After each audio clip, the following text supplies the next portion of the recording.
उत्तराखंड में डेंगू ने समय से पहले ही दस्तक दे दी है। देहरादून के अलग अलग प्राइवेट अस्पतालों में 18 मरीजों में डेंगू की पुष्टि हुई है, जिसके बाद उत्तराखंड स्वास्थ्य विभाग अलर्ट मोड पर आ गया है। देखिए रिपोर्ट। उत्तराखंड में डेंगू की दस्तक, समय से पहले डराने लगा डेंगू। दून में डेंगू की अब तक 18 मरीज, अलर्ट मोड पर स्वास्थ्य विभाग। उत्तराखंड में डेंगू समय से पहले ही लोगों को डराने लगा है। समय से पहले ही डेंगू का डंक लोगों को बीमार कर रहा है। देहरादून के अलग अलग प्राइवेट अस्पतालों में डेंगू के कई मरीज सामने आए हैं। देहरादून के महंत इंद्रेश और ग्राफिकेरा हॉस्पिटल के डॉक्टरों ने डेंगू के लक्षण मिलने पर मरीजों की जांच करवाई।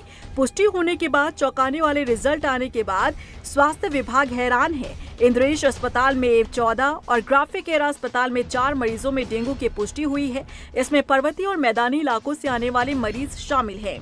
डॉक्टर्स के मुताबिक डेंगू पीड़ित मरीजों में शुरुआत में तेज बुखार, कमर दर्द, जोड़ों और सिर में दर्द, शरीर में लाल चकत्ते, मसूड़ों में खून आना और उल्टी की समस्या देखने को मिल रही है। लेकिन अब अस्पतालों और शहर में डेंगू के प्रति चल रही व्यवस्थाओं को और पुख्ता किया जा रहा है। हाँ देखिए, थोड़ा समय से पहले डेंगू के केसेस जो है वो आने शुरू हो गए हैं। हम लोग को नॉर्मली उम्मीद करते हैं कि या तो जून के मध्य से या जुलाई में ज़्यादा केस देखने को मिलते हैं, लेकिन अप्रैल के फर्स्ट हाफ में ही ये केसेस देखने को मिले हैं। तो अभी तक 18 केसेस जो हैं वो रिपोर्ट हुए हैं, जो कि जिसमें महंत इंद्रेश हॉस्पिटल और ग्राफिकेरा से केसेस रिपोर्ट हुए हैं, जिसमें कि 14 केसेस तो रिपोर्ट हुए महंत इंद्रेश से और 4 केसेस ग्राफिकेरा से रिपोर्ट हुए हैं।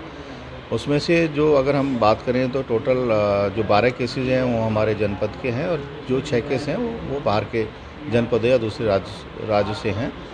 वहीं बीते साल की तरह ही सभी निजी और सरकारी अस्पतालों को डेंगू के प्रति निर्देश दिए गए हैं। डेंगू के लिए अस्पतालों में बेड आरक्षित किए गए हैं। साथ ही पिछले साल की तरह डेंगू टेस्ट के लिए भी एडवाइजरी जारी की गई है। देखिए, हमने सभी जो अस्पताल हैं अपने सरकारी इनको निर्देशित कर दिया है कि अपने यहाँ डेंगू जो बेड हैं वो सुरक्षित रख ले, जैसे पूर्ववर्ती वर्षों में रखते थे उसी तरीके से बेड सुरक्षित कर ले और जरूरत पड़ने पर कैसे उनकी संख्या बढ़ाई सकती है इसकी भी प्लानिंग कर लें। वहीं नगर निगम द्वारा डेंगू की रोकथाम के लिए 1 अप्रैल से व्यवस्थाएं और दुरुस्त की जा रही हैं। फॉगिंग और लार्वा नष्ट करने के लिए दवाइयों का छिड़काव किया जा रहा है। इसके साथ ही लापरवाही बरतने वालों पर भी चालान की कार्रवाई की जाएगी। देखिए, 1 अप्रैल से हम लोगों के द्वारा जो है हर वर्ष की भांति जो है डेंगू की मुक्ति के लिए, लार्वा मुक्ति के लिए जो है पहले ही से ही अभियान चलता रहा है और इस वर्ष भी 1 अप्रैल से हम लोगों ने शुरू किया था।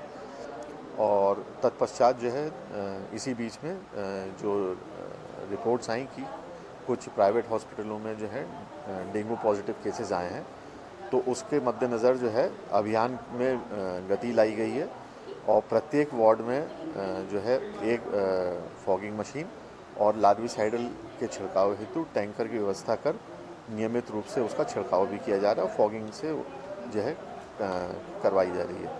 मौसम के आधार पर माना जा रहा है कि इस बार डेंगू के अधिक केस आ सकते हैं। हालांकि डेंगू के मरीज सामने आने के बाद स्वास्थ्य विभाग ने अपनी कमर कस ली है। ऐसे में देखना होगा कि स्वास्थ्य विभाग के दावे और नगर निगम के दावे आखिर कितना धरातल पर दिखाई देते हैं। रफ्तार मीडिया के लिए देहरादून से सुशांत सिंह की रिपोर्ट।